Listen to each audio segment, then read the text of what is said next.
নমস্কৃতং নরং চৈব নরোত্তম দেবী সরস্বতী ব্যাসং ততো জয়মুদীরয়েন।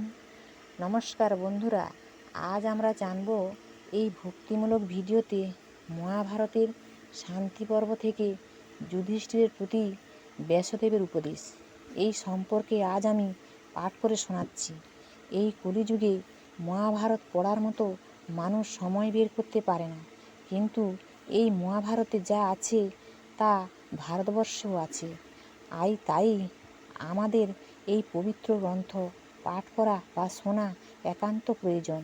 তাই আপনারা প্রথম থেকে শেষ পর্যন্ত মনোযোগ দিয়ে শুনবেন। এই শান্তি পর্ব যদি পড়েন বা শোনেন, তাহলে আপনারা মনের দিক দিয়ে অনেক শান্তি পাবেন। এমনকি রাতে ঘুম না এলে আপনারা মোবাইল চালিয়ে যদি শুনেন, তাহলে আপনাদের ঘুম খুব তাড়াতাড়ি এসে যাবে। আর এই পাঠ যদি বুঝতে না পারেন, তাহলে আমি আপনাদের পাঠের শেষে সহজ সরল বাংলা ভাষায় গল্পের মধ্যে করে বুঝিয়ে দিচ্ছি। আমি রাত জেগে বহু কষ্ট করে আপনাদের জন্যে এই ভিডিও তৈরি করি, কারণ যাতে আপনারা জীবনে যেন একটু শান্তি পান। তাই আমি শান্তি পর্ব থেকে শুরু করছি। তাই আপনারা লাইক, শেয়ার ও সাবস্ক্রাইব করতে ভুলবেন না। আর দেরি না করে ভিডিওটি শুরু করি। এবার আমি পাঠ করে শোনাচ্ছি। যুধিষ্ঠিরের প্রতি ব্যাসদেবের উপদেশ। জিজ্ঞাসেনে জন্মেঞ্জয় কহতপোধন, অতপর কি করিলা পিতামহগণ, কিরূপে বৈভব ভোগ কৈল পঞ্চজন, কিবা ধর্ম উপার্জিল পালি প্রজাগণ, সরসজ্জাগত ভীষ্ম গঙ্গার নন্দন, কিবা যোগ ধর্ম কহিলেন যুধিষ্ঠিরে, বিস্তার করিয়া মুনি বলহ আমারে, মুনি বলে অবধানে করহ রাজন, হস্তিনানগর মাঝে ধর্মের নন্দন, মহাধর্মশীল রাজা প্রতাপে তপন, শীলতাই চন্দ্র যেন তেজে বৈশ্রবর্ণ, সর্বত্র সমানে ভাবি গুণে গুণধাম, প্রজার পালনে যেন পূর্বে ছিল রামী, নানা বাদ্য বাজে সদা শুনিতে কৌতুক, হস্তিনানগরবাসী সবকার সুখ, জ্ঞাতি বন্ধু জন সবে সতত আনন্দ, মহারাজি বিদ্যাশীলী সকলই স্বচ্ছন্দ, রাজারও প্রসাদে রাজ্যে সর্বলোকে সুখী, মৌন হয়ে মহারাজি রহে অধমুখী, নাহি রুচে অন্ন জল কাঁদিয়া ব্যাকুল, পাত্রমিত্র ভ্রাতা আদি ভাবিয়া আকুল, নিপতিরি শোকে শোকা তুরু সর্বজন, একদিনে ভীমি পার্থ মাদ্রির নন্দন, পাত্রমিত্র বন্ধু আরি ধূমতপোধন, নানা মতে নিপ করে প্রবদ অর্পণ, অনেক প্রকারে সবে বুঝাই রাজারে, যোগমার্গ কথা কহি অনেক প্রকারে, না শুনেন কারো বাক্য রাজা যুধিষ্ঠিরে, ভীষ্মপিতা মহ শোকে আপনি অস্থিরে, জলহীন হয় যেন কমলের বন, বৃহস্পতি বিনা যেন সহস্র লোচন, সূর্যের অভাবে যেন কমলের দলে, ভীষ্মদ্রোণ বিনে তেন নিপতি সকল, নিরবধি এই চিত্তে চিন্তেন রাজন, চাহেন আপনে দেহ করিতে নিধন, অনাহারে বিষাদিত ক্ষীণকলে বরম, জানিয়া রাজার কষ্ট বেশমুনিবর, অতি শীঘ্র আসিলেন রাজার সদন, উচিত বিধানে পূজা করেন রাজন, পাদর্ঘ্য দেনে বসি বারি সিংহাসন, সুবাসিত জল করি পাদ প্রক্ষালন, সুস্থ হয়ে আসনেতে বসি মহামুনি, রাজারে বিমনা দেখি জিজ্ঞাসে কাহিনী, কিহেতু চিন্তিত রাজা জিজ্ঞাসি তোমারে, কোন সুখে হীন তুমি এই চরাচরে, ইন্দ্রের সমানে তব চারি সহোদর, সর্বগুণান্বিতরণে মহাধনুর্ধর, বাহুবলে শত্রুগণে করিয়া সংহার, হস্তিনাতে অভিষেক করিল তোমারে, সবে অনুগত তব ভ্রাতা বন্ধুগণ, কিঙ্কর সদৃশ সবে কর এ সেবন, সংসারেরই হর্তা কর্তা দেব জগৎপতি, আজ্ঞাকারী তব সদা খ্যাতব সুমতি, তেজে যশে বলে ধর্মে প্রজা পালনেতে, তোমারও সদৃশ রাজা নাহি পৃথিবীতে, ইহা শুনি প্রণমিয়া কহেন ভূপতি। আমারও দুঃখেরও কথা শুনো মহামতি, জগতে না জন্মে পাপী সদৃশ আমারও, রাজ্যলোভী জ্ঞাতি বন্ধু করেছি সংহার, কল্পতরু পিতামহ ভীষ্ম কুরুনাথ, রাজভোগ হেতু তাঁরে করেছি নিপাত, দ্রোণগুরু আদি যত সুহৃদ সুজন, সংহার করিনু আমি রাজ্যের কারণে, এতুনু রাখিয়া আরি কিবা প্রয়োজন, মহাপাপী করিলামি ভোগেরও কারণ, এই হেতু অনাহারে আপনার কায়ে, করিব নিপাত আমি আছি আশায়, মুনি বলে অবধানে কর জন্মেঞ্জয়, এত শুনি হাসি বলে ব্যাস মহাশয়, ধর্মশাস্ত্র জ্ঞাত তুমি ধর্মেরও নন্দন, জ্ঞানবান হয় হেন কহ কি কারণ, অনন্ত প্রকার জ্ঞানে বেদেরও বচন, তাহা পাশরিলে কেন না বুঝি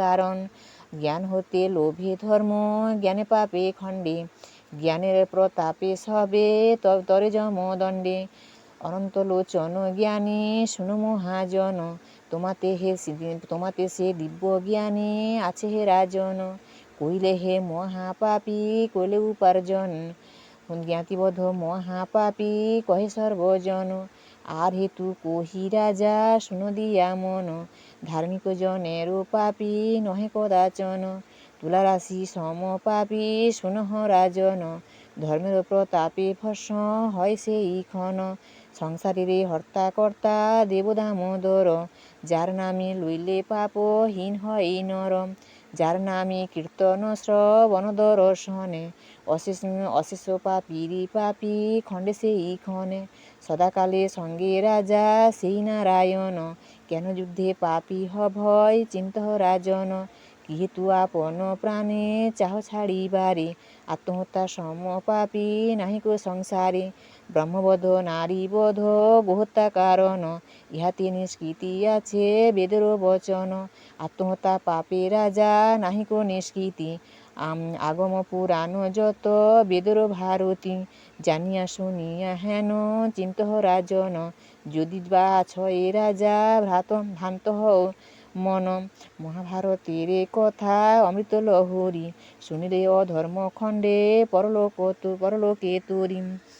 এবার আমি আপনাদেরকে পাঠ করে পড়ে দিলাম। এবার আমি আপনাদেরকে ভালো করে সহজ সরল বাংলা ভাষায় বুঝিয়ে দিচ্ছি। মহাভারতের কুরুক্ষেত্র যুদ্ধ শেষ হয়েছে, ধুলা থেমেছে, শঙ্খের শব্দ থেমে গেছে, কিন্তু মানুষের মনে যে বড় ঝড় উঠেছে তা এখনও থামেনি। আজ আমরা শুনব সেই সময়ের এক গভীর শিক্ষা, যেখানে মহর্ষি ব্যাসদেব রাজা যুধিষ্ঠিরকে জীবনের সত্য পথ দেখিয়েছিলেন। প্রথম দৃশ্য, যুদ্ধের পরের নীরবতার দৃশ্য। চারিদিকে শুধু শূন্যতা, মাঠে পড়ে আছে ভাঙা রথ, অস্ত্র আর সেই সব যোদ্ধাদের স্মৃতি যারা আর ফিরে আসবে না। এই সময় হস্তিনাপুরের রাজপ্রাসাদে বসে আছেন রাজা যুধিষ্ঠির, কিন্তু তার মুখে কোনো আনন্দ নেই। তিনি নিজেই নিজেকে বলছেন, এই রাজ্যত্ব কি সত্যি আমার প্রাপ্য? এত মানুষের প্রাণ নিয়ে আমি কি জয়ী? দ্বিতীয় দৃশ্য, যুধিষ্ঠিরের কষ্ট, যুধিষ্ঠিরের চোখে জল। তিনি ভাবছেন, ভাই, গুরু, আত্মীয় সবাই তো এই যুদ্ধে হারিয়ে গেল, আমি কি তাদের হত্যাকারী নই? তিনি সিদ্ধান্ত নিলেন, আমি এই রাজ্য তো ছেড়ে দেব, বনবাসে চলে যাব। তৃতীয় দৃশ্য হলো ব্যাসদেবের আগমন। ঠিক তখনই সেখানে প্রবেশ করলেন মহর্ষি ব্যাসদেব। তার মুখে ছিল শান্তির আলো। তিনি যুধিষ্ঠিরকে দেখে বললেন, হে রাজা, তোমার মনে এত অস্থির কেন? চতুর্থ দৃশ্য হলো যুধিষ্ঠিরের প্রশ্ন।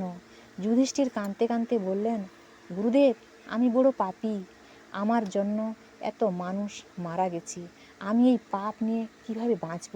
পঞ্চম দৃশ্য, ব্যাসদেবের প্রথম শিক্ষা। ব্যাসদেব শান্তভাবে বললেন, হে যুধিষ্ঠির, তুমি কি নিজের স্বার্থের জন্য যুদ্ধ করেছিলে? যুধিষ্ঠির বললেন, না, আমি ধর্মরক্ষার জন্য যুদ্ধ করেছি। ব্যাসদেব বললেন, তাহলে এটা পাপ নয়, ধর্মরক্ষার জন্য যুদ্ধ করলে অন্যায়ের যুদ্ধ ন্যায়ের কাজ, তা ন্যায়ের কাজ। ষষ্ঠম দৃশ্য তৃতীয় শিক্ষা হলো জীবন ও মৃত্যু। ব্যাসদেব বললেন, এই পৃথিবীতে জন্ম আর মৃত্যু সবই ঈশ্বরের হাতে। মানুষ শুধু একটি মাধ্যম। তুমি শুধু নিজেকেই দোষ দিচ্ছ, কিন্তু সব কিছু তোমার হাতে ছিল না। সপ্তম দৃশ্য তৃতীয় শিক্ষা শোকের ফল। ব্যাসদেব বললেন, অতিরিক্ত শোক মানুষকে অনেক দুর্বল করে। একজন রাজা হয়ে যদি ভেঙে পড়ে তার প্রজারাই কষ্ট পায়। তাই দুঃখ থাকলেও নিজের মনকে শক্ত রাখতে হবে। অষ্টম দৃশ্য চতুর্থ শিক্ষা হলো কর্তব্যই ধর্ম।